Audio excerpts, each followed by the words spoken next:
আমি সেই মেয়ে। বাসে, ট্রেনে, ট্রামে, রাস্তায় যাকে আপনি রোজ দেখেন, যার শাড়ি, কপালের টিপ, কানের দুল আর পায়ের গোড়ালি আপনি রোজ দেখেন, আর আরও অনেক কিছু দেখতে পাবার স্বপ্ন দেখেন। স্বপ্নে যাকে ইচ্ছে মতন দেখেন, আমি সেই মেয়ে।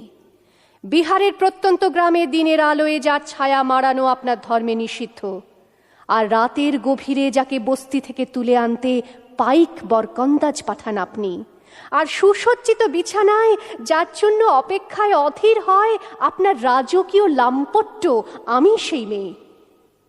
আমি সেই মেয়ে। আসামের চা বাগানে ঝুপড়ি কামিন বস্তি থেকে যাকে আপনি নিয়ে যেতে চান সাহেবী বাংলোয় মধ্যরাতে, ফায়ার প্লেসের ঝলসে ওঠা আলোয় মোদির চোখে দেখতে চান যার অনাবৃত শরীর, আমি সেই মেয়ে। রাজস্থানের শুকনো উঠোন থেকে পিপাসার জল আনতে যাকে আপনি পাঠিয়ে দেন 10 মাইল দূরের সরকারি ইদারায়, আর 20 মাইল হেঁটে ক্লান্ত বিধ্বস্ত যে রমণী ঘরা কাঁখে ঘরে ফিরলেই যাকে বসিয়ে দেন চুলার আগুনের সামনে আপনার রুটি বানাতে, আমি সেই মেয়ে। আমি সেই মেয়ে যাকে নিয়ে আপনি মগ্ন হতে চান গঙ্গার ধারে কিংবা ভিক্টোরিয়ার সবুজে,